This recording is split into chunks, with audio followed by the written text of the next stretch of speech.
table. Une émission proposée par Hype FM.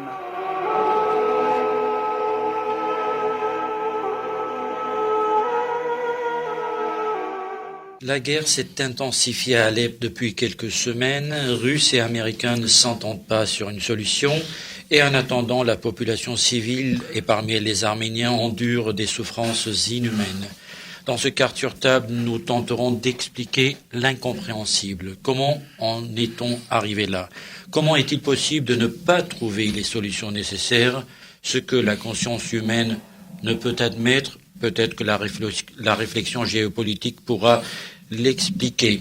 C'est pourquoi nous avons invité Antoine Sfer, directeur des Cahiers de l'Orient, ainsi que Karim Bagzad, chercheur associé à l'IRIS. Bonjour, merci d'être ici. Bonjour. Nous serons également avec Alexandre Delval, géopolitologue, au téléphone. Et puis en fin d'émission, nous contacterons Maria Caprielian, qui est membre du conseil d'urgence des Arméniens d'Alep, pour nous expliquer la situation sur place. Alors, la question qui revient, très naïve, mais n'y avait-il pas de solution, Antoine Sfer, pour ne pas arriver à la fin du mois de septembre à ces bombardements? Est-ce que c'était conclu pour tout le monde que finalement les Russes, ils n'ont pas d'autre langage que d'enrayer la présence de Daesh et compagnie? Et s'ils ne partaient pas, il fallait en arriver à cette situation de bombardement quotidien, aussi sur les populations civiles. Écoutez, il n'y a pas de véritable guerre propre. Seuls les Américains ont cru qu'ils pouvaient faire des opérations chirurgicales avec ce qu'ils ont appelé très pudiquement, et que la communauté internationale a adopté, les dommages collatéraux. Hélas, dans votre question, il y en a plusieurs. Oui, on aurait pu arrêter, bien entendu, dès le début. Oui, on aurait pu intervenir avec des troupes au sol avant que cet État islamique terroriste autoproclamé ne prenne autant d'ampleur. Oui, on aurait pu arrêter s'il y avait eu à la fois une volonté politique et une vision de la part des Occidentaux. D'autant que on peut dire que tout ce qui se passe actuellement, non seulement au Proche-Orient, mais dans tout ce qu'on peut appeler l'espace arabe, l'Occident a énormément de responsabilités. Si on remonte à l'époque coloniale, on est en train d'y revenir avec ne serait-ce que l'histoire de la Libye et les mauvaises alliances qu'on a eues.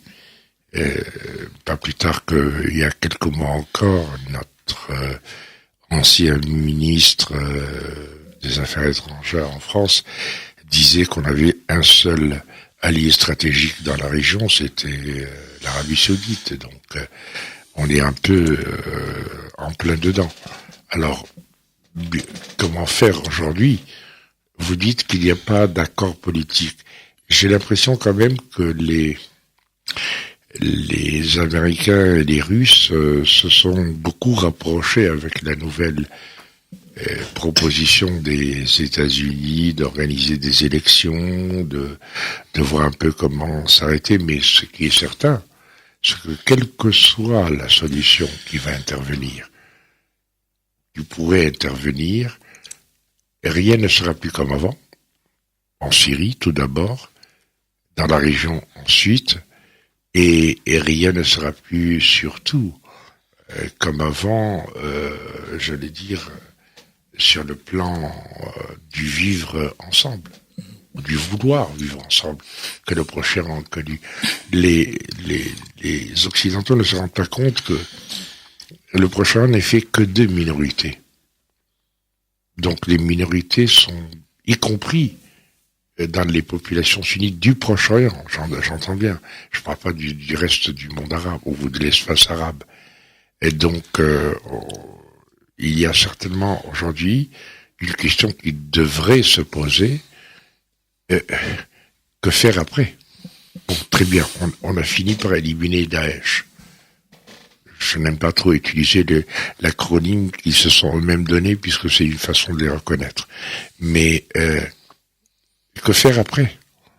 On ne peut pas combattre des idées uniquement avec les armes. Aujourd'hui, il y a un courant qu'on appelle salafiste, qu'on appelle islamiste, ce qui est très différent d'ailleurs l'un de l'autre. Il faudrait peut-être aussi préciser la différence. Aujourd'hui, il y a réellement un véritable problème au sein de l'islam sunnite. Il y a un courant qui est en train de l'emporter sur les autres, sur ce que j'appelle l'islam des Lumières, sur l'islam des Lumières qui a existé et qui existe encore, mais qui aujourd'hui est ignoré dans la mesure où, même en Occident, puisque ces guerres de l'Orient se sont invitées chez nous, avec les attentats, avec les loups solitaires, avec tout ce qu'on remarque aujourd'hui, il y a quand même un véritable problème concernant cet islam radical, qu'on appelle radical. Souvenez-vous, pendant des années, on a parlé de M. Erdogan comme un islamiste modéré. Il a fallu que ce soit lui-même qui dise « Arrêtez de m'appeler islamiste modéré, je suis islamiste. » Point. Au moins, il a tombé le masque. Mais pendant des années, il a joué sur 4 tableaux à la fois. Donc, que veut-on? Ce qui manque, en définitive, à nos dirigeants, c'est sans doute à la fois la connaissance, le savoir et la vision. Alors, on va décortiquer plein de sujets que vous avez déjà évoqués, mais Mais que vous avez évoqués dans votre question. Oui. On va rentrer dans les détails.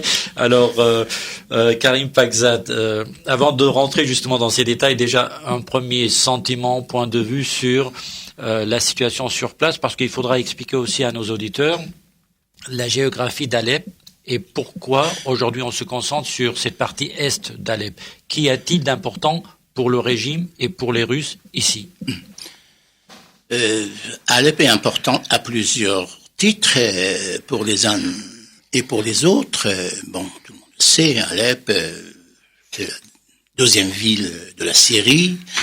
Et même pendant l'Empire ottoman, c'était l'une des plus grandes villes de l'Empire ottoman, c'était Alep. Donc Alep, historiquement, c'était vraiment une métropole culturelle d'une importance considérable, également d'échanges. Commerçant. Voilà, commerçant, et même au cours de ces dernières années, lorsque la Syrie est née, Alep a été vraiment la ville par excellence commerçante. C'est là qu'étaient concentrées toutes sortes des affaires.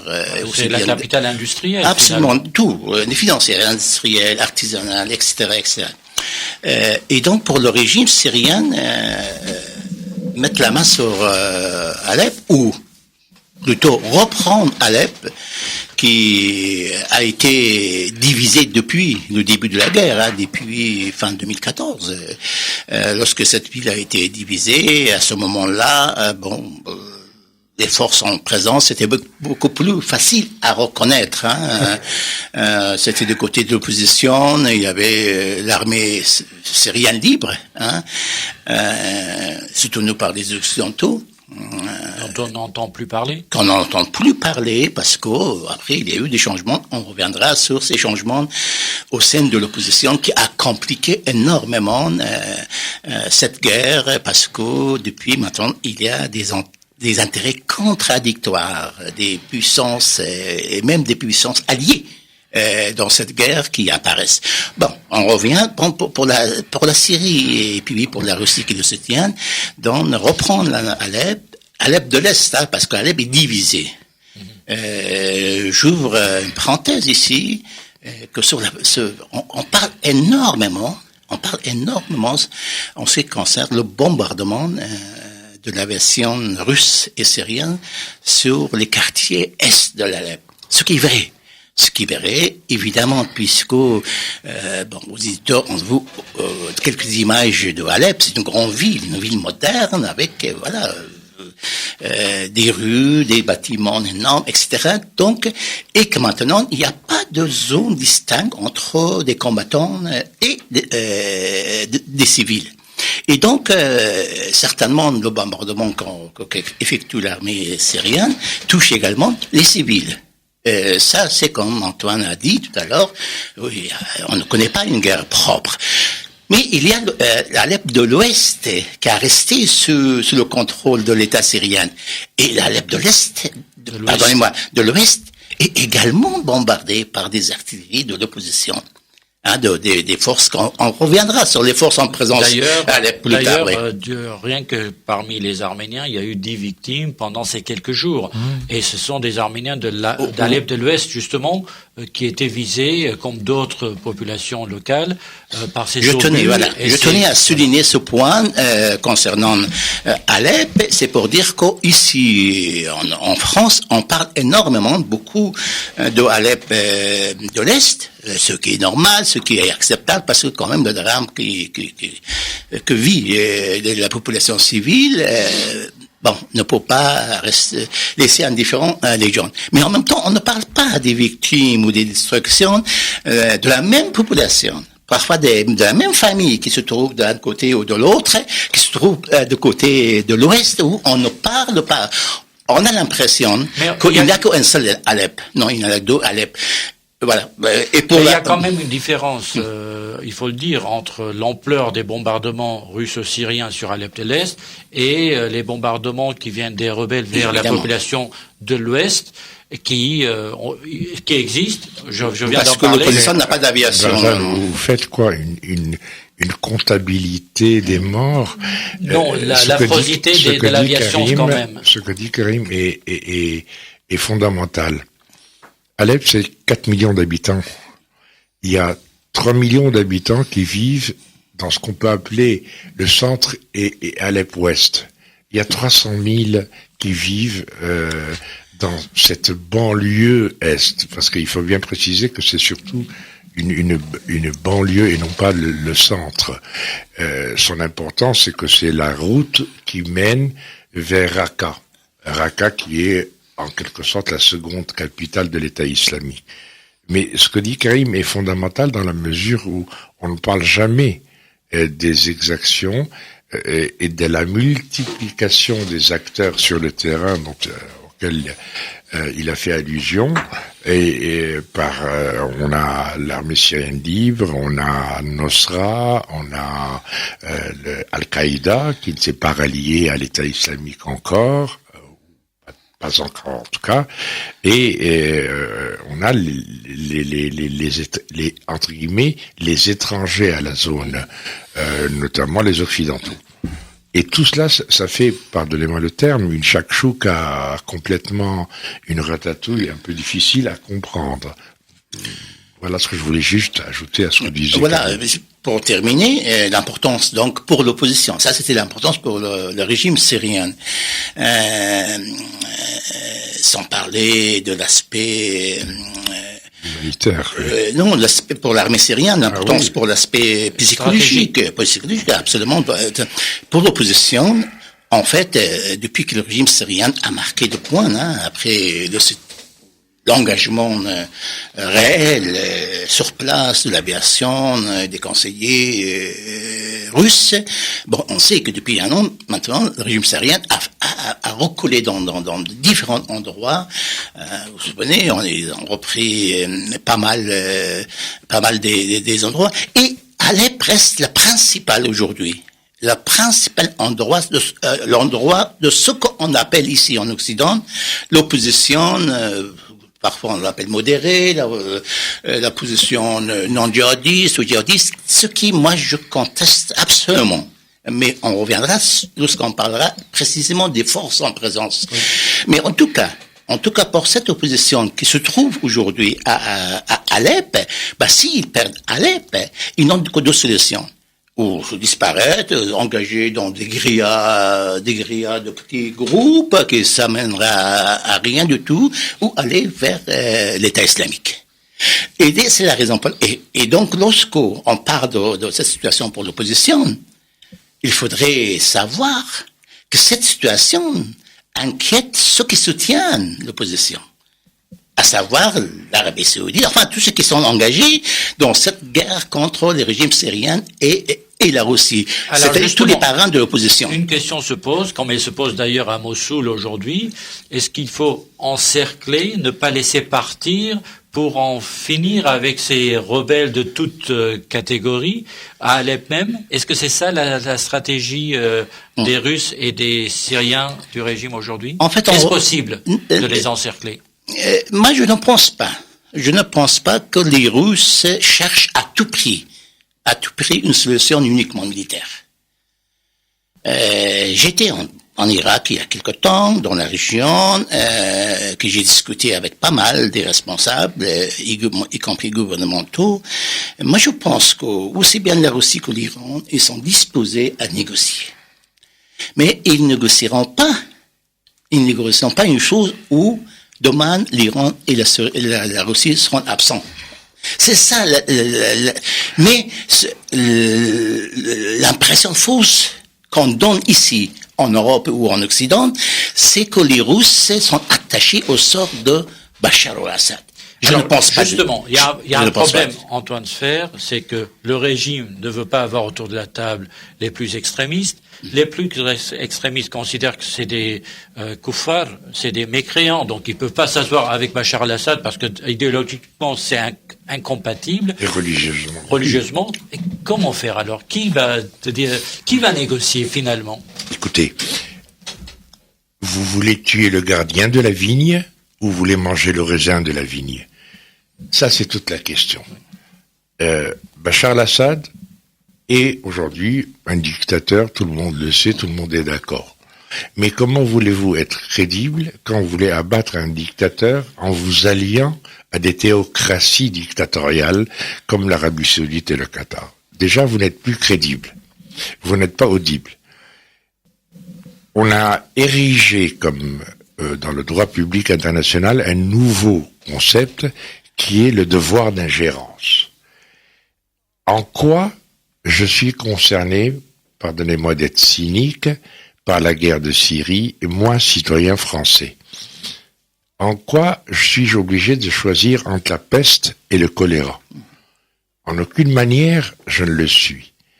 Qu'est-ce qui s'est passé durant ces 6 dernières années? On a eu ce qu'on a appelé pompeusement le printemps arabe, qui a peu ou prou marché en Égypte jusqu'à là. Le coup de force de l'armée contre un président élu démocratiquement, nous dit-on, et par celui qui l'avait nommé, le général Sissi. On a aujourd'hui un printemps tunisien du jasmin qui est de plus en plus difficile et subi par les Tunisiens, par le peuple tunisien, alors que normalement on aurait pu intervenir également pour l'aider après à se maintenir, à s'ancrer réellement. Et puis on a vu qu'il se passait des choses où on n'était pas, nous, occidentaux. Le « on » en français est un pronom personnel indéfini. Je ne nomme personne, sauf peut-être sous la pression d'un ex-nouveau philosophe devenu mannequin. On a eu un chef d'État un peu réactif, quelque peu agité aussi, et on a été en Libye. On a détruit la Libye, l'équilibre régional en Libye. On a sauvé la population de Benghazi, mais on a laissé mourir celle de Sirte. Et depuis 6 ans, 5 ans maintenant, plus de 5 ans, il y a des morts et des blessés tous les jours en Libye. Nous en sommes responsables. Soyons clairs là-dessus. Et à partir de là, on a voulu aller en Syrie. Certes, je n'ai pas à choisir entre la peste et le choléra, mais aujourd'hui, comme le rappelait Karim, avec la multiplication des acteurs sur le terrain, moi j'ai peur de voir arriver au pouvoir des extrémistes, avec le jeu ambigu de la Turquie sur lequel j'espère on reviendra. Mais dans la mesure où aujourd'hui la situation est telle qu'elle, on a ignoré un acteur aussi important que le risque qui est l'Iran. On a voulu contourner l'Iran, on continue d'ailleurs à mettre la pression sur l'Iran. Or, ceux qui se battent sur le terrain, c'est aussi les Iraniens. Ce sont quasiment les seuls, avec la Hezbollah libanais, etc. Donc, tout ça a fait de la crise syrienne non seulement une crise locale, mais une crise régionale. Et n'oublions pas que ce que rappelait Karim très justement, si on encercle les gens de l'État islamique terroriste, ils vont se tourner vers le jalon faible, c'est-à-dire le Liban. C'est-à-dire le Liban, où ils vont essayer de pénétrer. Là aussi, on a de gros risques, même si on parle d'un président élu le 31 octobre prochain au Liban, il n'en reste pas moins que l'armée libanaise n'a pas les moyens, puisqu'on lui refuse les moyens matériels, j'entends. Parce que c'est les Français et les Saoudiens qui devraient payer et fournir les armes.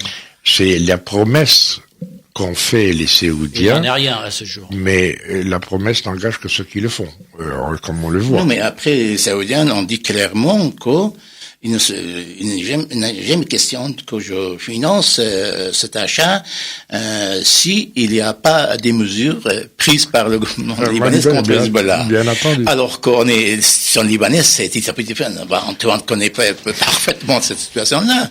Il parle de prochain président de la République, Michel Aoun, qui est le candidat du Hezbollah. Oui. Et donc, bon, on parle pas de Liban aujourd'hui, on parle de la Syrie ou de l'Irak plutôt, mais... Oui, mais c'est ce que j'appelle un dommage collatéral, précisément, qui peut survenir demain. Sachant qu'une chose, c'est que on ne peut pas jeter un ostracisme sur une des 4 grandes communautés libanaises, quelle qu'elle soit d'ailleurs. Mais, je dis, même les Druzes, qui ne représentent plus que 5,1% de la population, c'est une communauté fondatrice de l'État ou de la nation libanaise. Donc, faisons attention à ce qu'on a fait il y a 100 ans et qu'on est en train de refaire aujourd'hui. Alors, nous sommes au téléphone également avec Alexandre Delval, qui est avec nous, qui est géopolitologue. Alexandre Delval, bonjour. Bonjour. Merci d'être avec nous. Alors, il y a plein de questions autour de la Syrie. Vous avez sorti un livre avec une co-auteure sur la Syrie. Vous êtes spécialisé sur la question. Cassis, oui. Et vous, en 2004, vous parliez déjà de la Turquie comme vous aviez le livre Le cheval de Troie islamique. Et vous étiez assez, contrairement à beaucoup de gens en Europe, vous voyez l'avenir de cette Turquie-là, et Antoine Sferd vient d'en parler.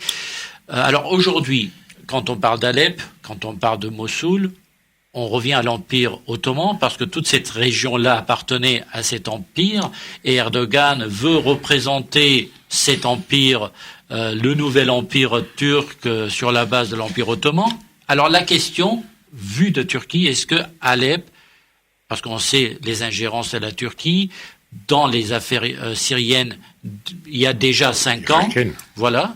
Est-ce que aujourd'hui, Alep comme Mossoul représente pour la Turquie, dans la vision de la Turquie, ce sont des terrains qu'elle doit récupérer. C'est la raison pour laquelle probablement elle n'aide pas la coalition comme elle doit le faire pour se débarrasser de Daesh et compagnie. Oui, en quelque sorte, on assiste aujourd'hui à un retour de vieux empires et aussi de la réelle politique au sens le plus bas du terme, malheureusement. Et cette entente entre les Russes et les Turcs illustre bien ce qui se passe. Les Turcs aujourd'hui ne veulent pas vraiment récupérer certains territoires et dénoncer les frontières, mais ils veulent utiliser les minorités turcophones tant en Irak qu'en Syrie pour avoir un prétexte pour élargir leur profondeur stratégique. Mais symboliquement, ce que vous dites est vrai, puisque même dans des déclarations, les différents premiers ministres successifs, depuis Davutoglu jusqu'à aujourd'hui, et bien sûr Erdogan lui-même, ont à de nombreuses reprises, dans des voyages, dit Chypre, c'est la Turquie puisque c'était l'Empire ottoman, le Kosovo, c'est la Turquie puisque c'était l'Empire ottoman. Très récemment, Mossoul, on a rappelé que Mossoul aurait dû être turc et ne l'a pas été, et que la Turquie interviendrait si les Turkmènes et les Sunnites étaient mis en danger par les Iraniens ou par les Irakiens chiites ou les deux. Donc régulièrement, on a des déclarations qui accompagnent d'ailleurs des gestes, notamment la présence turque militaire en Syrie et en Irak. Tout cela montre qu'effectivement, il y a un redéploiement de cette Turquie que j'ai appelée néo-ottomane, qui a réussi à réduire la Turquie kémaliste. Vous savez qu'Atatürk était un peu plus prudent, il était contre à la fois le néo-ottomanisme et le pan-turquisme. Et aujourd'hui, les deux reviennent. On a une Turquie irrédentiste, à la fois pan-turquiste, pan-islamiste, néo-ottomane, qui est de plus en plus dangereuse. Et j'appelle ça la synthèse nationale islamiste turque, qui synthétise à la fois le nationalisme turc le plus irrédentiste et des relents pan-islamiques, néo-ottomans, on pourrait presque dire néo-califaux. Je dirais que le rival d'Abou Bakr al-Baghdadi aujourd'hui, c'est un peu Erdogan, dans une version certes non terroriste, mais il est candidat au califat symbolique. Antoine Sfer. Oui, je voudrais rappeler que Alexandre Delval est quand même un des rares et parmi les premiers à avoir mis en garde contre tout ça. On l'a un peu ostracisé dans le monde à la fois académique des universitaires derrière leur bureau, qui aujourd'hui jouent aux ayatollahs sur le plan des idées. On l'a pas écouté, on l'a pas entendu. Je remonte à la fin des années 90, au début des années 2000. Il nous mettait en garde contre cette tentation du panislamisme et du pan-turquisme. Surtout avec l'arrivée de l'AKP. Ah oui, donc 99, c'est ce que je disais. C'était celui qui avait arrivé à décortiquer à la fois les forces unitaires de l'AKP, mais également les divisions avec les nuances dont le Proche-Orient, hélas, est friand. Qu'il y avait au sein de l'AKP, et on l'a pas écouté. Et je pense qu'aujourd'hui, on devrait non seulement le regretter, mais faire amende honorable pour certains, mais malheureusement, ce n'est pas le cas. Ce qu'il nous dit est très vrai, c'est que depuis le début, Erdogan nous a été clair. Je suis un islamiste, et je pense à l'Empire ottoman. Et le retour des empires, on le voit très bien, c'est l'Empire perse aujourd'hui qui est en train, ce qu'on appelle l'arc chiite. Dans la presse, malheureusement, c'est l'arc perse. C'est Téhéran, Bagdad,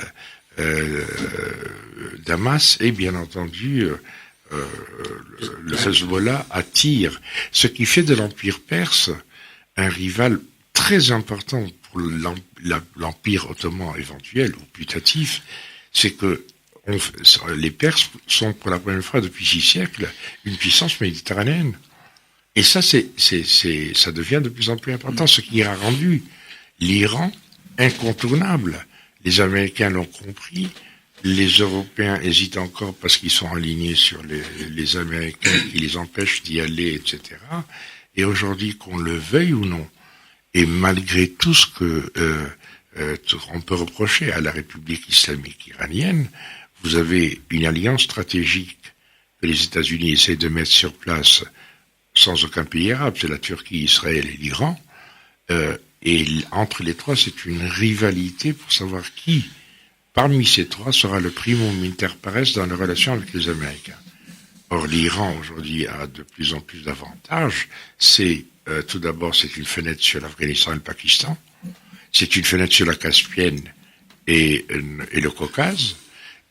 Contrôle le détroit d'Ormuz et le golfe Persique. J'ai entendu bizarrement moi-même, il y a quelques années déjà, un diplomate, un ambassadeur américain en Europe me dire enfin le trafic dans le golfe est sécurisé. Alors qu'ils étaient normalement en confrontation entre le grand Satan et l'Iran, etc., etc.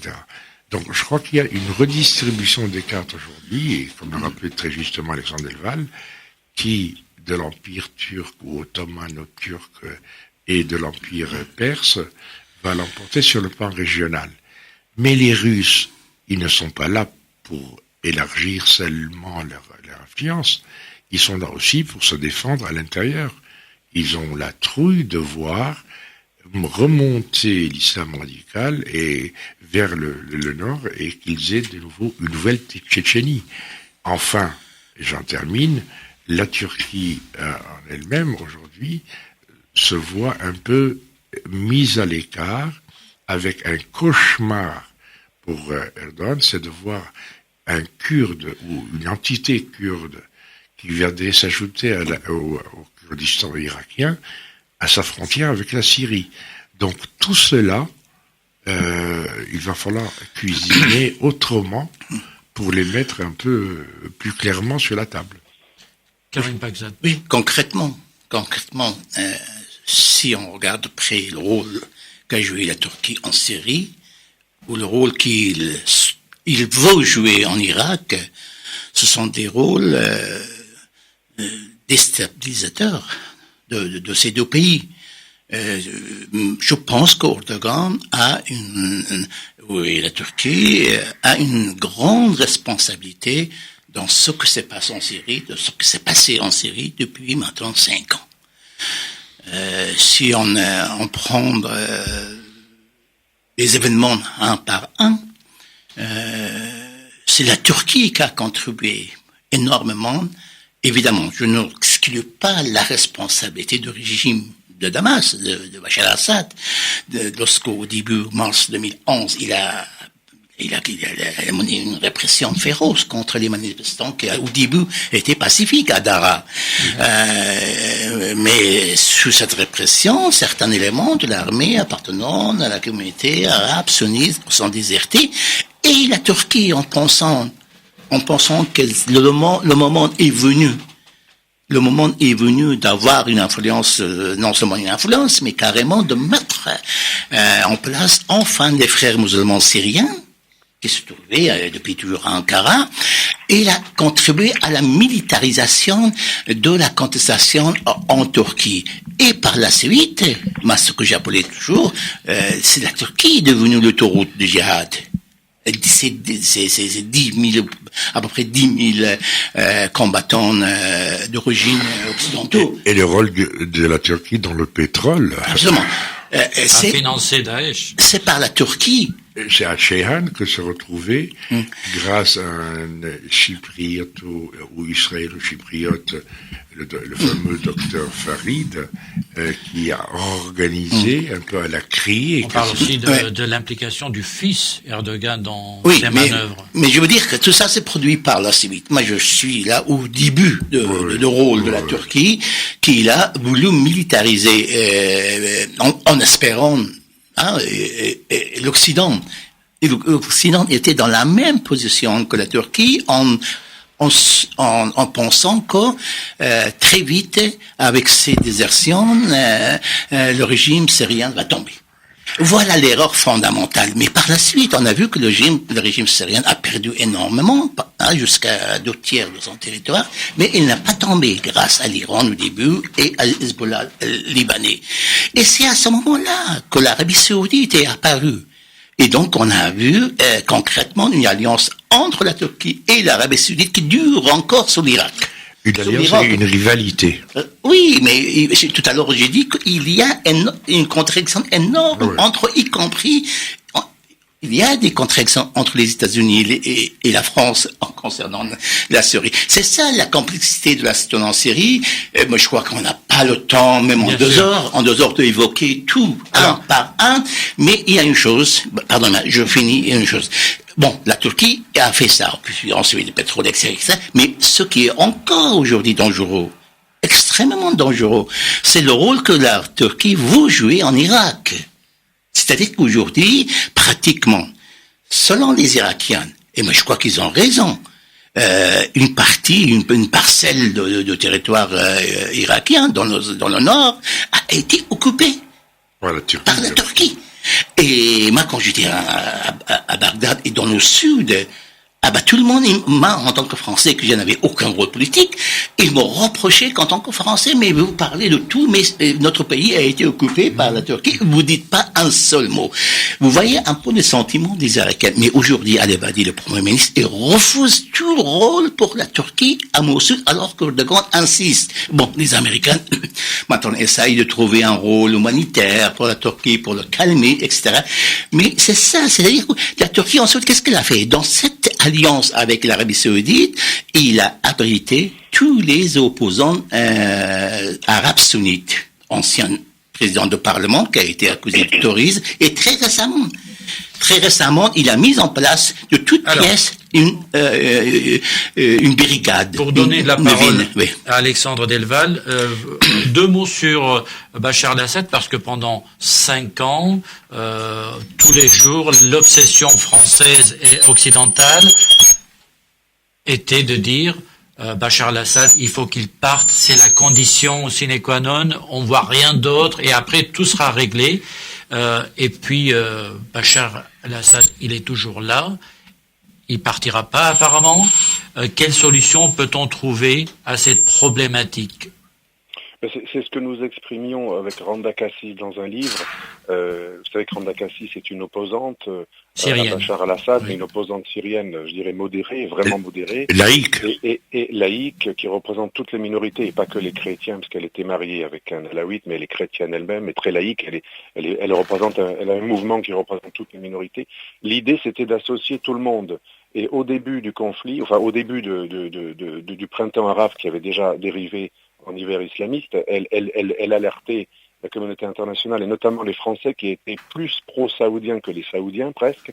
Vous savez, Fabius voulait reconnaître que les éléments défendus par le Qatar, l'Arabie Saoudite et les Turcs. Et elle disait, il ne faut pas négliger la position russe, il ne faut pas négliger la position iranienne. Et même si Assad fait partie du problème, il fait également partie de la solution. Il ne faut pas négliger aussi le régime sur place, il y a quand même des troupes. Et nous étions dans une position suiviste par rapport aux Saoudiens notamment, mais aussi aux Turcs et aux Qataris, qui était une position de reconnaître la coalition nationale syrienne comme l'unique représentant de l'opposition. Or, cette coalition était totalement phagocytée par les frères musulmans et leurs alliés salafistes divers et variés. D'ailleurs, vous dites également, Alexandre Delval, que c'est important de rentrer dans quelques détails dont personne ne parle. Oui. C'est que les Alaouites, si le régime tombe, ils risquent d'être massacrés pleinement parce que sur le plan religieux, ils sont considérés à l'intérieur de la religion musulmane comme étant des mécréants, plus mécréants que les chrétiens et les juifs. Comment vous dites qu'ils risquent ? C'est une certitude. Oui. Donc ils s'accrochent au pouvoir pour leur survie également, quelque part. C'est vrai que nous avions interrogé un dignitaire religieux alaouite qui nous a délivré certains secrets, d'ailleurs c'est interdit, de sa religion. Et c'est vrai quand on voit que cette religion fête toutes les fêtes chrétiennes, intègre l'astrologie, la philosophie, Platon, Hermès Trismégiste, et même des vieilles superstitions d'origine païenne et grecque et autres, ils sont considérés comme des non-musulmans, comme des apostats, et l'apostasie, comme vous le savez, est payée par la mort, contrairement aux chrétiens qui peuvent avoir un statut de soumis. Donc pour les alaouites, ce serait l'horreur que la charia soit instituée. Mais ce qui est triste de constater, c'est que l'Occident a accepté de reconnaître comme opposants syriens légitimes en fait les clients, les amis de ce que j'appelle les pôles de l'islamisme international, de l'islamisme mondial, alors qu'il y avait aussi des gens un peu plus modérés mais qui ont vite été évincés. Nous avons d'ailleurs aidé, armé les frères musulmans. Je vais vous donner juste un exemple. Nous étions avec Randa en Turquie à plusieurs reprises pour des pourparlers et nous avions rencontré des gens de l'ASL, soi-disant réputés modérés. Nous n'avons rencontré au sein des représentants de l'ASL en Turquie ou ailleurs que des islamistes. Il suffit de mentionner d'ailleurs la brigade Noureddin Helsinki qui cet été a traîné un enfant et lui a coupé la tête parce qu'il avait 12 ans quand même, il était considéré laïque. Il faut savoir qu'à l'intérieur de l'ASL, il y a des djihadistes aussi djihadistes que les autres. Donc l'Occident a dit c'est pas bien, les Russes ne tapent pas sur Daesh, ils tapent sur les modérés. Non, ils tapaient sur les djihadistes et les islamistes qui étaient les plus proches du régime. Et vous me parlez de Bachar el-Assad, la stratégie russe était assez logique. On aide un régime parce que nous, Contrairement à la France, on est fidèle avec nos alliés, on défend le régime, et donc on le défend contre les menaces les plus proches, qui étaient plutôt les brigades alliées à Al-Qaïda, devenues, comme vous le savez, Fatah el-Sham, pour en fait faire plaisir aux Qataris, qui veulent faire accepter en fait ce mouvement terroriste. Et donc on voit qu'il y a un immense jeu de dupes, et il est triste de voir que la France a été encore plus suiviste que les Américains dans cette stratégie. À un moment, Fabius a même dit que les alliés d'El-Nosra faisaient du bon boulot en Syrie contre Bachar al-Assad. Nous étions prêts à reproduire ce que je dénonce depuis 20 ans dans tous mes livres, notamment Islamisme États-Unis, le premier en 97. J'ai toujours dénoncé cet aveuglement de l'Occident qui est devenu une armée. Nous sommes devenus, nos armées, les mercenaires des pays du Golfe, et nous n'avons pas de politique propre. Dans cette région, nous avons la politique, en gros, de ceux qui financent et forment l'islamisme radical, et c'est bien regrettable d'avoir exclu à la fois la Russie au début et l'Iran, car quoi que l'on pense de l'Iran, cet acteur est incontournable. On le voit aujourd'hui d'ailleurs dans la bataille en Irak. Peut-être que les milices appuyées par l'Iran vont récupérer les djihadistes qu'on s'apprêtait à faire sortir de Mossoul pour les laisser tranquillement se replier sur Alep. Et aujourd'hui, l'Iran combat ces islamistes takfiristes, et je pense que c'est un élément important. Il était une erreur d'exclure des pays qui sont des acteurs incontournables, quoi qu'on pense d'eux. Voilà ce que nous disons dans ce livre, en fait, Antoine Sfer. en résumé. Oui, j'ajouterais également une chose, c'est qu'aujourd'hui, on se retrouve avec précisément cette multitude, mais si on procède à des élections, même arithmétiquement, on va se retrouver avec Bachar al-Assad élu au premier tour. C'est ça ce que l'Occident n'a pas compris. C'est vrai. Ouais. C'est que entre les 11% d'alaouites, les 13% de chrétiens, parce que il est facile d'avoir le pourcentage des chrétiens, il faut aller juste dans les paroisses, les évêchés et les archevêchés et le patriarcat qui est à Damas. Et le certificat de baptême est là puisqu'on n'existe dans cette région qu'avec un certificat de baptême pour les chrétiens. Mais on s'aperçoit qu'ils sont 13%.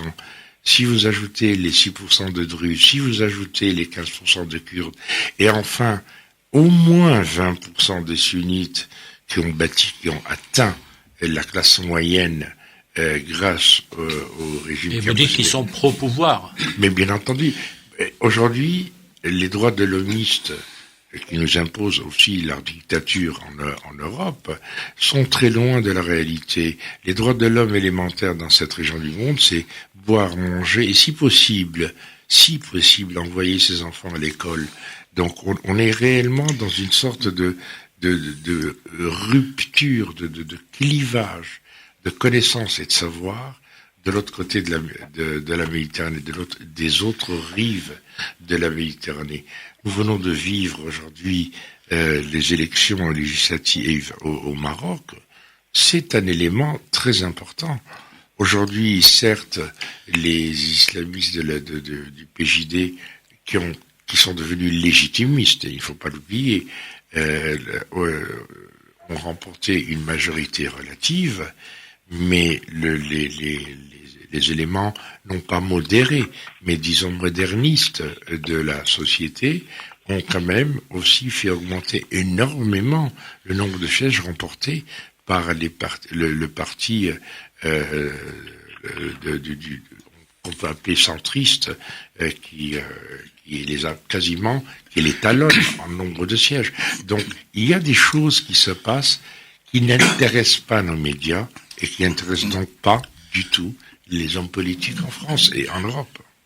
Oui, dans le même sens qu'Antoine vient d'évoquer, la question des élections en Syrie, vous avez posé une question dès le début, est-ce qu'il y a une solution Alep? Moi, je vais évoquer 2 points, vraiment, à mon avis, intéressants. Premier point, c'est l'accord américano-russe qui a été intervenu il y a 3 semaines, qui a mis en place un cessez-le-feu qui a duré quand même 3 jours à Alep. Bon. On parle de quelle période? 3 semaines. D'accord. Or, pourquoi le cessez-le-feu n'a pas duré? Parce que l'élément essentiel pour la réussite de l'accord russo-américain était que les Américains arrivent à convaincre à Alep les petites organisations que l'Occident soutient, et dont l'armée syrienne libre, entre autres, de se dégager de l'influence de Fatah al-Sham. Fatah al-Sham, c'est l'organisation djihadiste la plus influente à Alep. Mais pour que les éditeurs sachent bien qui c'est Fatah al-Sham, c'est Neko al-Nusra, qui a changé le nom avec l'initiative prise par les Qataris pour donner à Al-Qaïda en Syrie un nom plus présentable. Donc al-Nusra a changé de nom. Il a pris le nom de Fatah al-Sham. Donc c'est cette organisation djihadiste d'Al-Qaïda qui contrôle en réalité Alep. Aucune autre organisation ou groupe d'opposition qui se trouve à Alep, ils ne peuvent pas se dégager de la mainmise de Fatah al-Sham ou de Al-Nusra, parce qu'ils ne peuvent plus, ils ne peuvent pas rester s'ils le fassent cela. C'est la raison pour laquelle les Américains n'ont pas réussi à imposer, assez protégés, et dont Ihrar al-Sham, qui est une organisation un peu plus importante que les autres de ces organisations soutenues, c'est la raison pour laquelle l'accord n'a pas tenu, et puis ce sont les djihadistes qui ont poussé. Deuxième élément, c'est dans l'accord qui est intervenu pendant 2 conférences de Genève sur la Syrie au début de cette année, un plan de solution a été accepté par tout le monde, y compris par la Russie et par l'Iran et par le régime syrien. Qu'est-ce qu'il y a dans cet accord? Et ça, c'est un accord dans 3 points. D'abord, un cessez-le-feu, bien contrôlé, bien réel, et au bout de 6 mois, la mise en place d'un gouvernement de transition, c'est-à-dire pas le gouvernement actuel de Damas, mais un gouvernement de transition avec des éléments présentables de l'opposition et de l'autre côté. Et finalement, au bout de procession, au bout d'un an, 1 an et demi, des élections générales. Or, moi j'étais récemment encore, j'étais à Irak puis en Iran. Les responsables iraniens me disaient quelque chose qui a une importance considérable.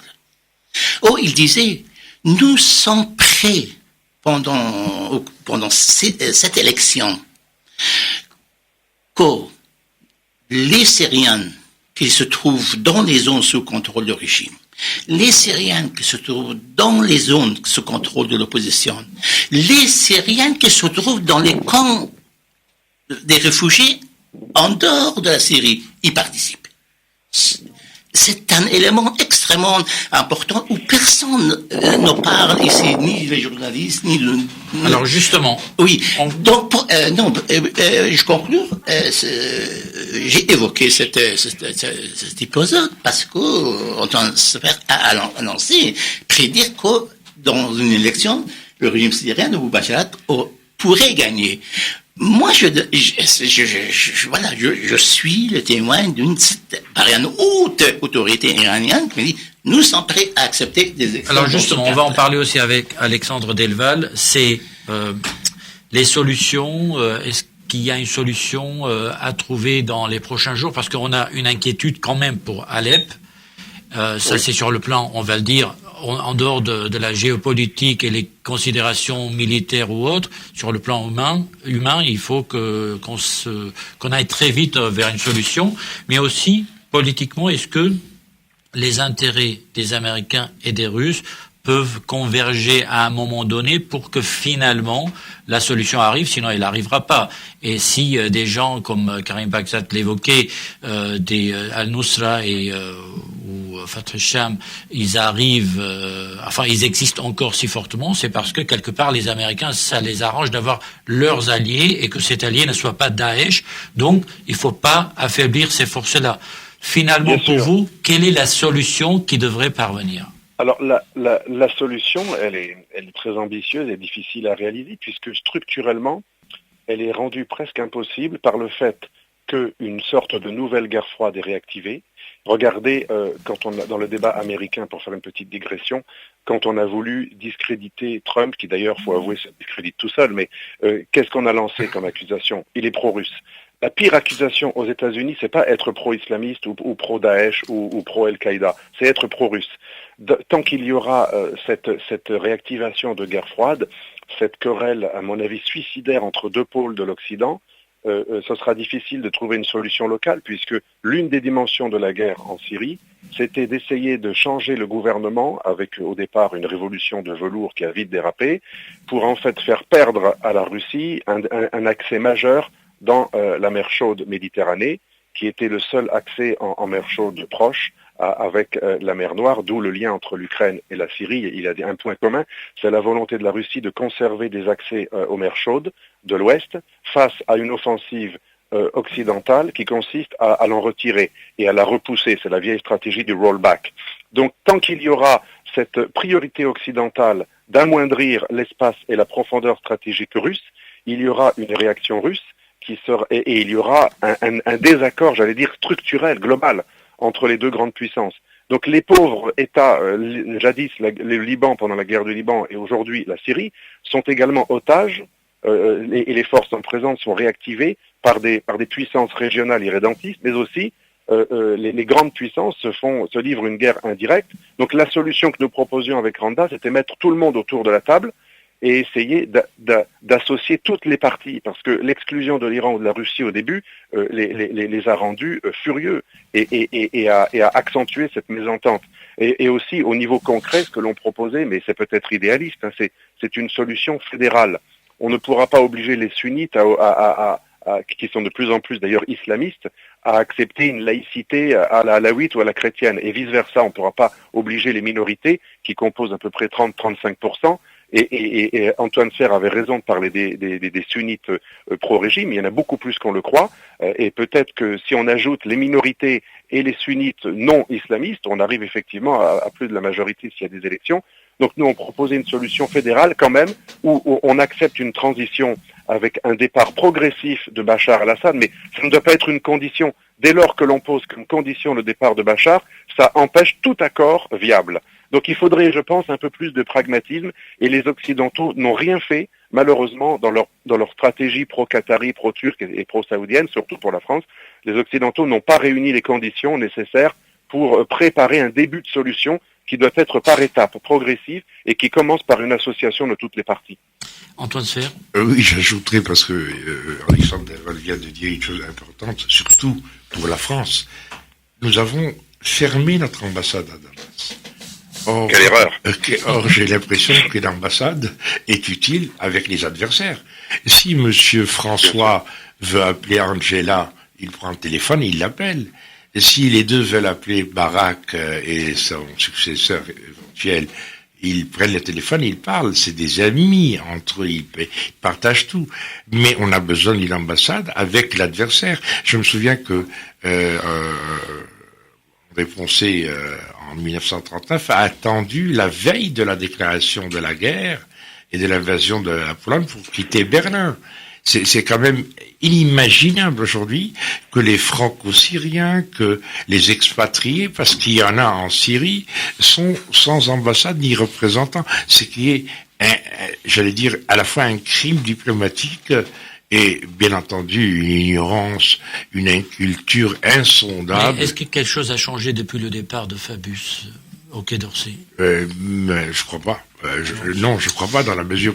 Moi, j'avais l'habitude de dire qu'on avait un ministre étranger aux affaires, et aujourd'hui, j'ai l'impression d'avoir tout simplement un ministre trappiste, c'est-à-dire qui ne parle pas.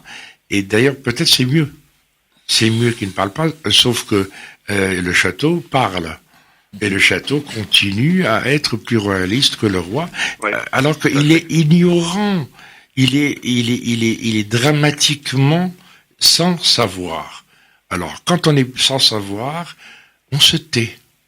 Voilà. Alors, Alexandre Delval, puisque vous avez je suis tout à fait d'accord, et juste pour rebondir là-dessus, je crois que Hollande a raté une très grande occasion de se taire. Oui. L'autre jour, lorsqu'il a parlé de traîner Poutine devant le tribunal pénal international, ce qui est en plus légalement impossible puisque la Turquie n'en est pas signataire. Donc on voit bien que ce sont des gesticulations moralisantes qui vise à être plus royaliste que le roi, à soi-disant séduire les opinion makers, à avoir l'air en vogue, droit de l'homiste.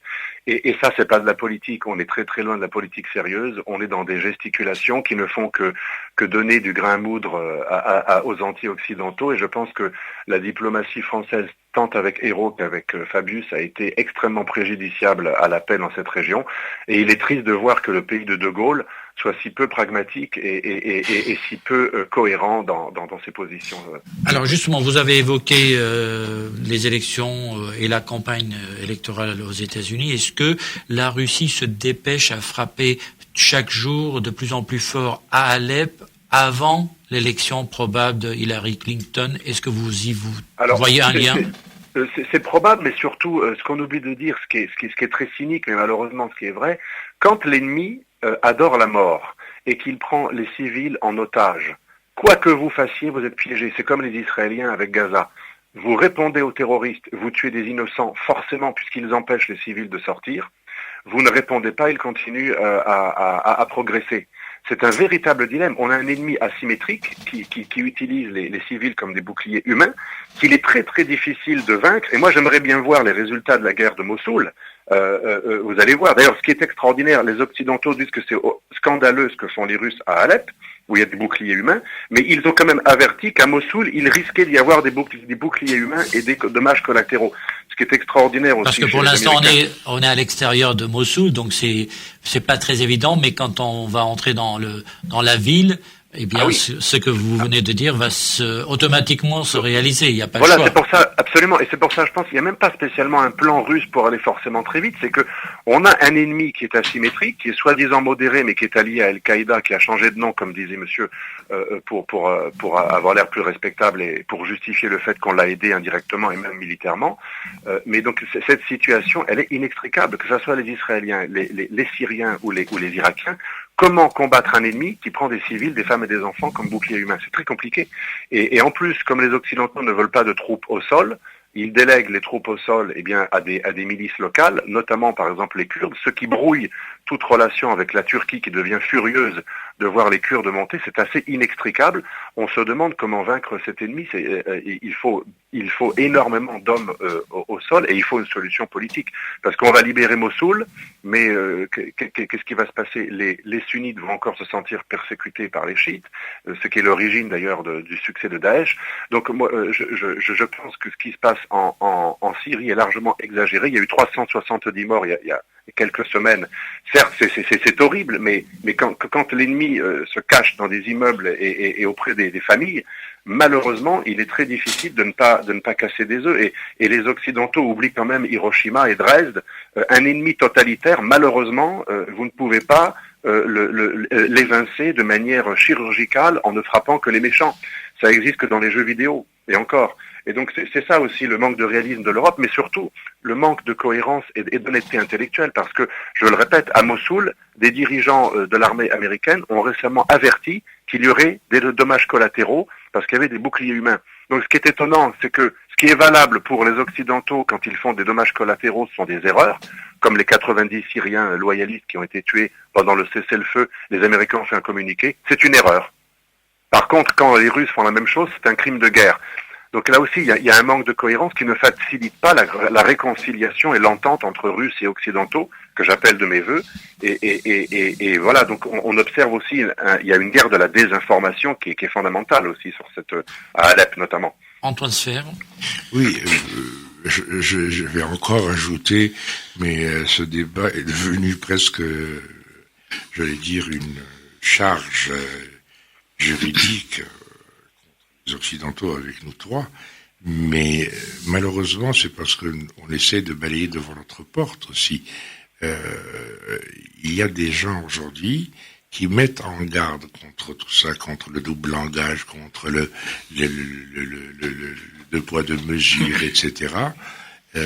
Aujourd'hui, pour résumer un peu, Erdogan a la trouille de voir se constituer autour de la Syrie l'ancienne wilaya d'Alep et de Mossoul de l'Empire ottoman avec une très forte minorité kurde. a peur de voir les Kurdes s'installer à Kirkouk et à Mossoul, donc avoir la main sur le pétrole, également irakien. Il est certain qu'aujourd'hui, on avait espéré pouvoir diviser la Syrie comme on l'a fait en Irak, sans trop de dommages, mais aujourd'hui, si on avait assisté à une sorte de entre guillemets, califat sunnite à Damas, ça veut dire que toute la côte syrienne aurait été rattachée au mont Liban, et à ce moment-là, Damas n'avait plus accès à la mer, ce qui crée d'autres problèmes. Et donc, aujourd'hui, on parle de Raqqa, d'Alep et de Mossoul. On oublie quand même qu'il y a aussi le nœud à 10 kilomètres de la frontière irakienne de Deir ez-Zor. On oublie que le mémorial arménien avec les ossements a été complètement violé, violenté, défloré, dynamisé avec sa cathédrale par les fameux opposants. Et je terminerai en vous invitant peut-être à envoyer des gens en Syrie. On peut y aller encore et se promener et voir et entendre des gens. La fameuse opposition dont parlait Karim très justement, vous savez comment on l'appelle en Syrie? L'opposition 5 étoiles. Cette fameuse opposition qui se déplace d'un hôtel de Doha à un hôtel à Istanbul à un hôtel à Paris. L'opposition 5 étoiles, je l'ai entendu au moins une dizaine de fois. Donc, reprenons un peu raison et sachons raison garder. Qu'est-ce que nous voulons? Quelle est la vision, puisque nous sommes aujourd'hui en train de jouer à un néocolonialisme outrancier? Soyons clairs. Peut-on aujourd'hui empêcher M. Poutine qui est plébiscité au Proche-Orient? Parce que non seulement il s'est affirmé comme le protecteur des orthodoxes, mais également de tous les chrétiens, catholiques y compris protestants. Et je peux vous inviter à aller dans ces pays du Proche-Orient, l'Égypte, même le Delta, la Jordanie, Palestine, Israël et aussi le Liban. Poutine est plébiscité. C'est notre ignorance, c'est nos agissements qui ont fait qu'il a gagné la bataille, cette bataille-là. La bataille politique, Alexandre Delval faisait allusion à la Méditerranée, aux mers chaudes, c'est aussi la Méditerranée orientale. Aujourd'hui, il y a une énorme poche de gaz de 77 ans de vie, semble-t-il, au large de Saïda, au Liban. Les Israéliens en piquent déjà 10%, les Chypriotes veulent en plus. Les Russes sont venus en force pour exploiter. On attend les résultats du gouvernement libanais s'il y en a. Mais on oublie une chose, c'est que les Russes ont mis comme condition, malgré les apparences, pas un millimètre cube de gaz aux Turcs. Or, les Turcs sont intéressés par tout ça. Ils avaient espéré qu'en étant en Syrie, il pouvait y avoir accès aussi. Mais malheureusement, ils vont pas l'avoir. Donc, on est dans un, comme on le disait tout à l'heure, dans une sorte de dilemme ratatouille assez extraordinaire de notre faute. Alors vous avez quelque part répondu à la question économique, c'est-à-dire que cette guerre a aussi un lien avec l'économie. Non, cette guerre a 4 niveaux. Premièrement, il y a un véritable niveau ethnique entre les Perses et les Arabes et les Turcs.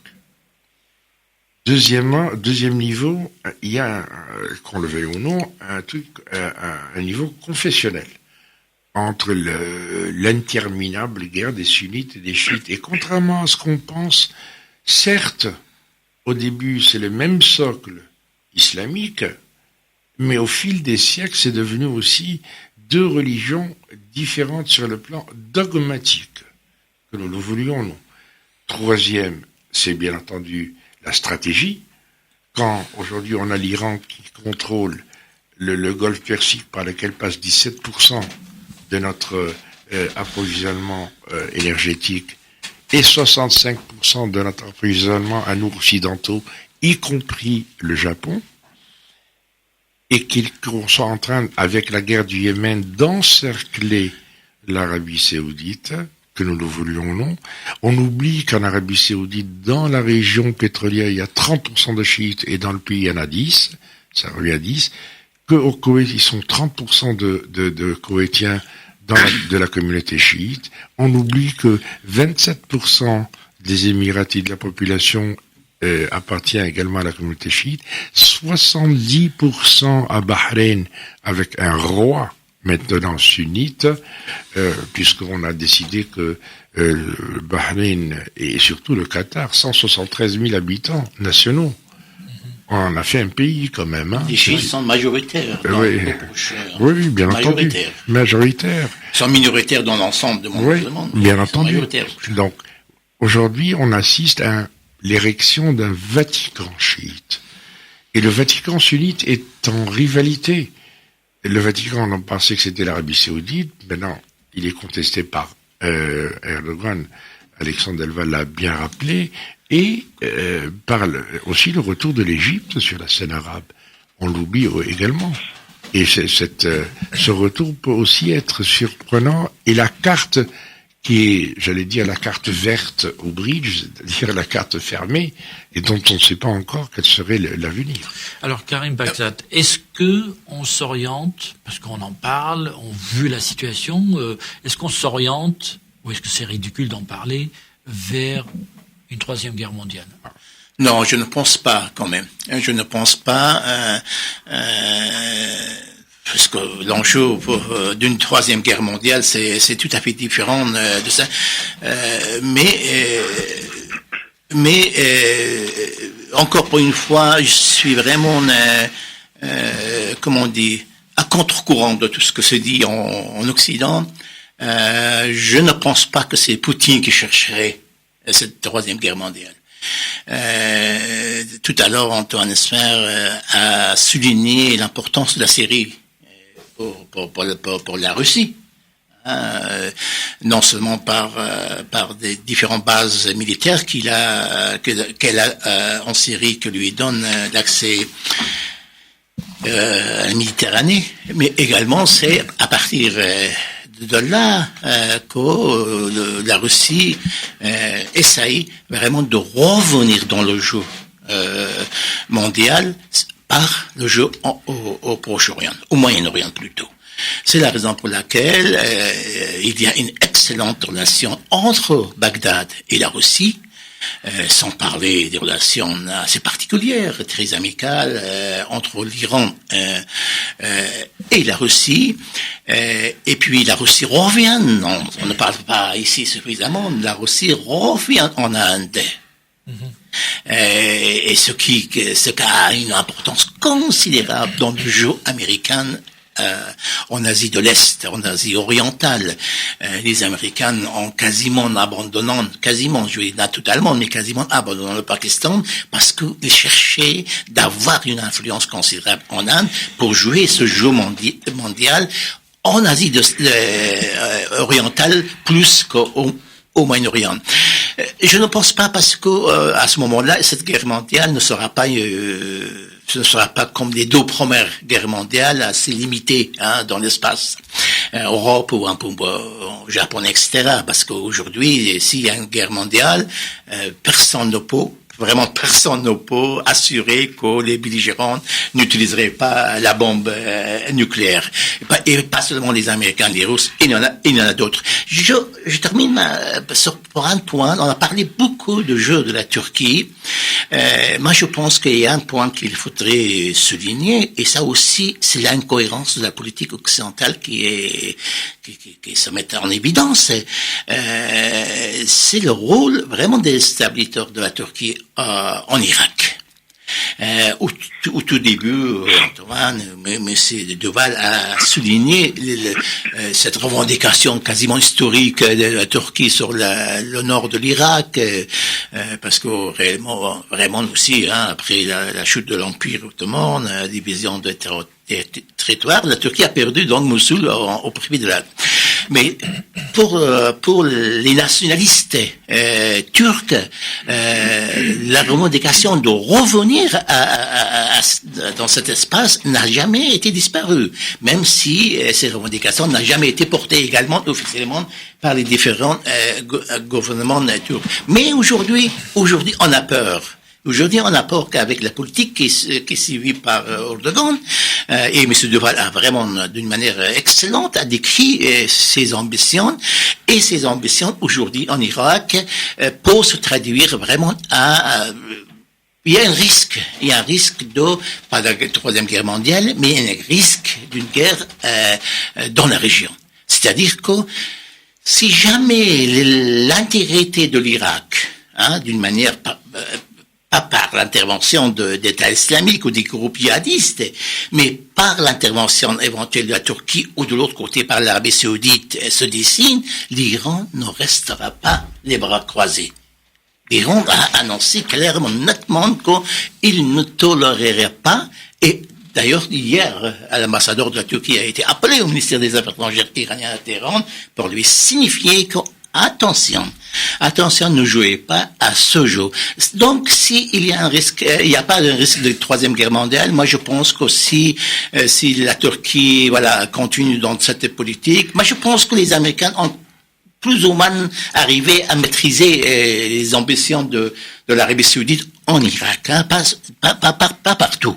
Mais en Irak, ils ont des difficultés avec leur allié turc pour le faire comprendre que non, il est impossible maintenant que après avoir divisé sous la Syrie, maintenant. Je ne sais pas si on peut encore parler de la Turquie comme l'allié turc des États-Unis. En tout cas, merci pour vos éclairages. Merci Alexandre Delval qui est au téléphone avec nous. Quel est votre prochain livre? Eh bien, il paraît dans une semaine, ça va s'appeler justement « Les vrais ennemis de l'Occident » et en sous-titre « Du rejet de la Russie à l'islamisation des sociétés ouvertes ». Donc je fais le lien entre la guerre froide avec la Russie, que l'Occident réactive, et le risque de l'islamisme radical qui menace non pas que l'Occident, mais toutes les sociétés ouvertes, en reprenant le concept de Karl Popper. Merci beaucoup. Antoine Sfer, merci pour votre présence, directeur des Cahiers de l'Orient. Le mot de la fin? Non, moi je vais sortir un livre bientôt également sur « Nous avons créé Daesh », de l'État de Nasser à l'État islamique, les responsabilités occidentales. Merci pour votre présence. Merci Karim Pakzat. Je rappelle que vous êtes chercheur à l'IRIS. Donc nous terminons cette partie de l'émission. Nous poursuivons tout de suite avec Maria Kaprielian qui est membre du Conseil d'urgence des Arméniens d'Alep, et cette partie-là sera en langue arménienne. Messieurs, merci. Je vous libère et je poursuis avec Maria Kaprielian. Maria Parev. Parev, ինչպես եք դուք այսօր Հայաստան եք? Հայաստան Այո, եւ պետք է ասել, որ քանի օր է բացակայեք Հալեբեն։ Չորրորդ օրն է, որ բացակայեմ Հալեբեն։ Այսինքն Հալեբի ամենատաժան, ամենադժվար օրերուն դուք ներկայ եք այդտեղ։ Պիտի խնդրեմ նկարագրեք, որովհետեւ այնքան նկարներ կան տված Հալեբը, իհարկե արևելյան Հալեբի մասին է հիմնականի մեջ խոսքը, բայց ինչպես մեր հյուրերը քիչ առաջ ասին, հաջող կմոռնանք խոսելու այն հատվածի մասին Հալեբի, որ նաև հայությունը կբնակի, կարծես բանդերի չունենար, բայց մենք մի քանի օրվա մեջ արդեն 10 զոհեր արձանագրեցինք հայ ժողովրդի զավակներու մագարտակով։ Այո։ Ինչպեսին է նկարագրի։ Այո։ Անցնող շուրջ 15 օրը ամենավատ օրերն էին Հալեբի ընդհանուր վիճակի մեջ, որովհետև Սուրիական բանակը հակահարձակման աշխատանքի անցավ, անորոշ ռմբակոծումը շատ ավելի ստացավ։ Եվ ամենավատը, որ մեր ցուցանները վտանգի տակ էին, որովհետև այդ ցուցանները, որ բանակը հարձակեր, շատ մոտ էին բնակելի մեր ցուցաններուն, այսինքն սահմանամերձ ցուցաններ էին, անորոշ շատ մեծ վնասներ դրեցին։ Պարտ Աստծո անցող 3 օրերուն համեմատաբար նախորդ շաբաթներուն հետ ավելի հանդարտ է, ռմբակոծում կա, բայց շատ թիվով չի։ քաղաքային շրջանի մեջ, բնակելի շրջաներում մեջ, Պարզ ասելով, որ դոհեր վիրավորներ չունեցանք անցնողերուն, բայց այս ամսվա մեջ միան արձանագրեցինք արդեն 8 զոհ եւ ավելի քան 11 վիրավոր։ Իսկ ժողովրդի հոգեբանական վիճակը շատ կարևոր է, արդյոք ահու սարսափի մեջ է, թե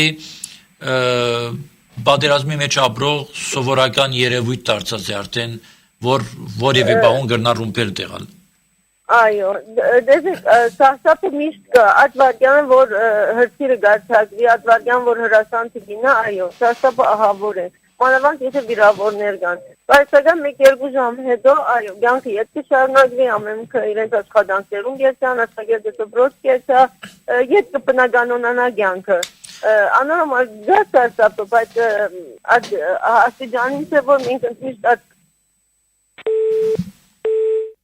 Գաբը գդրվեցա Մարիայի հետ, մենք գպորցենք շուտով այս կաբը հաստատել, donc Maria Caprielian, qui est membre du Conseil d'urgence des Arméniens d'Alep, nous expliquait, elle se trouve depuis 4 jours seulement en Arménie, mais pendant les jours les plus catastrophiques, donc ces dernières semaines, elle était à Alep, donc elle est témoin de tout ce qui s'est passé, presque une dizaine de morts dans les rangs de la communauté arménienne, plus d'une dizaine de blessés. Donc elle nous dit que au moment où ces bombardements s'effectuent sur les quartiers arméniens, donc la peur est là, mais 1 heure, 2 heures après, les gens retournent à leur vie quotidienne parce qu'il faut quand même continuer à vivre. Donc Alep se trouve sous les bombardements des rebelles donc dans quelques instants on va retrouver Maria Caprielian pour continuer ce témoignage avec elle qui se trouve depuis 4 jours seulement en Arménie en mission sur place. Maria ուրեմն գխոսենք նաև ժողովրդի վիճակի մասին, ինչպես կապրի ժողովուրդը, այսինքն գա արդյոք այդ նվազագույն աշխատանքային կյանքի պայմանները, որ թե աղքատություն ամեն դեղ է, թե զրկանքներ կան։ Զարայողական իմ աղքատությունը սելով անկորդության պատճառով է, որովհետև անկորդ արեստավորները մեծամասնությամբ իրենց աշխատանքները գործընթացին, բայց այսուհանդերձ ինչ-որ չափով իրենց գլխուն ջարին նայեցան։ Միաժամանակ օժանդակության աշխատանքները կշարունակվի, Հալեբի մեջ դարձել բնակավարներով օժանդակության աշխատանքները կշարունակվին։ Զրկանքը այդ մագարտակին չէ, որ մենք փողոցն ենք կամ անդուն անդեր մնացած ենք, ոչ, այդպես չէ։ Անդում մեկը չկա այսօր, հայմը չկա Հալեբի մեջ, բոլորը տեղավորված են, զարայողական աշխատանքները կշարունակվին, բայց ընդհանուր քաղաքին իմաստով, ի բացառյալ Սուրիո բոլոր քաղաքներ են, Հալեբի մեջ էլեկտրական հոսանք համարյա չկա, օրինակ վերջին 4 ամիսներում քնավ չէ միացած, Սուրի հարցը համարյա լուծվեցավ, նախորդ տարվան հետ համեմատած, որ ջուր գրեցինք, ընդհանրապես չունեինք ջուր, այս պայմաններում թերումով ջրհորներ են, որ փորված էին, անոնց մեկ գրեցինք, բայց այս տարի չունեցանք, շուրամատակարարումը կորդեց, ի պատճառյալ նախորդ շաբաթ, երբ որ փանագը հարցակեցավ ջրամատակարարման կենտրոնի վրա, մեկ շաբաթով անցածվեցավ ջուրը, բայց այսօր ջուր կա Հալեբի մեջ, այդ խնդիրը լուծված է։ Alors la population վերականգնվեցավ։ La population continue à vivre malgré tout. Il y a des difficultés financières parce qu'il n'y a pas de travail pour beaucoup d'entre eux, mais les Arméniens, enfin la population arrive à se débrouiller. Il n'y a aucun Arménien qui soit sans abri. Chacun a trouvé, on a pu leur trouver un abri quoi qu'il arrive. Il y a un phénomène très lourd de manque et de coupure d'électricité depuis un certain temps, donc ça c'est une souffrance réelle, mais par contre au niveau de l'eau, contrairement à l'année passée, l'eau est approvisionnée, donc nous n'avons pas, sauf la semaine dernière pendant 1 semaine, quand l'armée syrienne s'est déployée autour de ces sources d'approvisionnement, il y a eu des coupures, mais en tout cas, l'eau existe.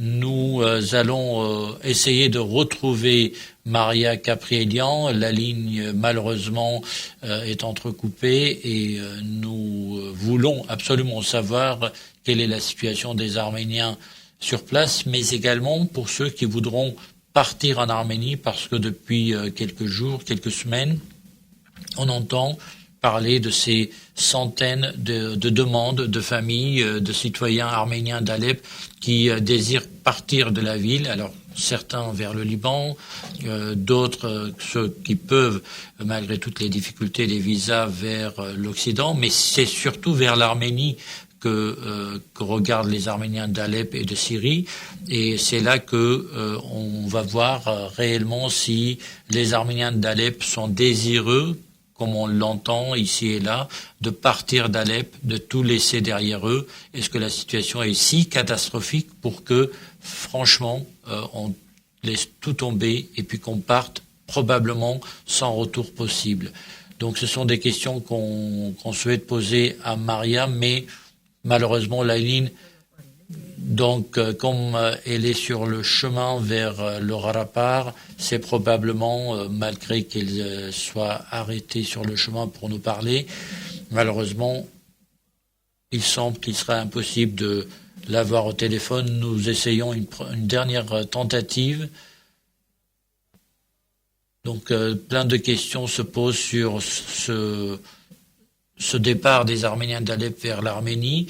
Nous savons également que le gouvernement arménien a envoyé de l'aide alimentaire, 2 avions qui ont atterri la semaine dernière dans des aéroports proches de la ville d'Alep, et ces marchandises, 40 tonnes en tout d'aide alimentaire a été acheminée. La distribution a commencé déjà il y a quelques jours de cette aide aux populations les plus démunies, les plus dans le besoin. Donc voilà, l'Arménie aussi essaye d'apporter cette aide. De l'autre côté, le ministère de la diaspora indique qu'il ne faut pas entrer dans une situation de panique. Ce qu'on entend dans les médias sur le besoin de faire évacuer les Arméniens d'Alep immédiatement. Les Arméniens d'Alep eux-mêmes ne sont pas demandeurs d'évacuation massive, donc il ne faut pas qu'ils donnent lieu à ce genre de situation de panique, mais pour ceux qui le souhaitent, l'Arménie est prête à...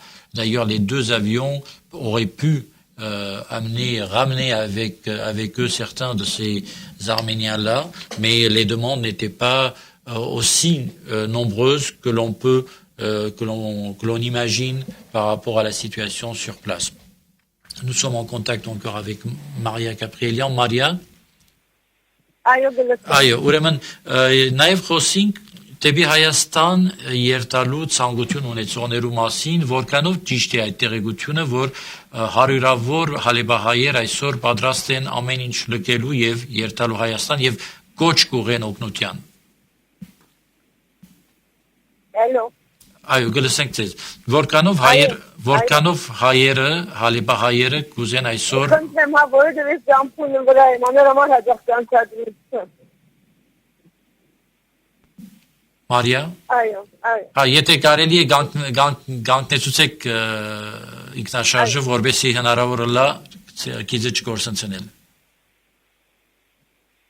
Այո, գլսեմ։ Հարցումս լսեցիք դեպի Հայաստան երթալ ուզողներու կապակցությամբ։ Bon, գաբը լավ չէ Մարիայի հետ, ամեն բարակայի շնորհակալություն պիտի հայտնենք իրեն, որովհետև դժբախտաբար Արցախի ճանապարհին վրան է եւ Այո։ Մարիա գլսեք մեզ։ Խնդրեմ, հա, որովհետև ճամփունը վրա է, մանրամասն հաջող կանցադրություն։ Լավ, հիմա գլսեք մեզի։ Այո։ Հալեբահայերը, որոնք ուզեն Հայաստան վերադառնալ, ինչ տեղեկություններ կան այդ մասին։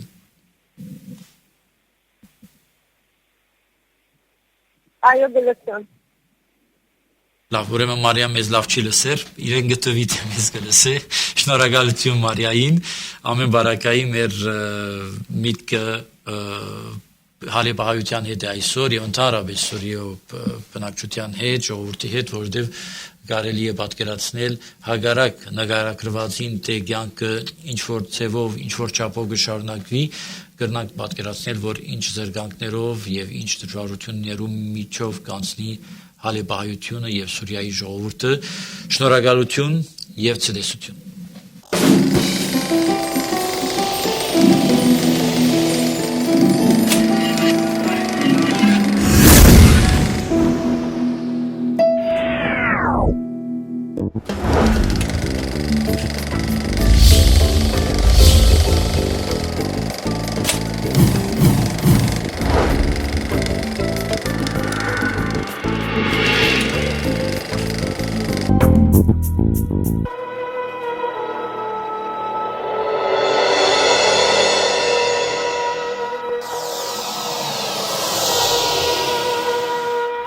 Garde sur table.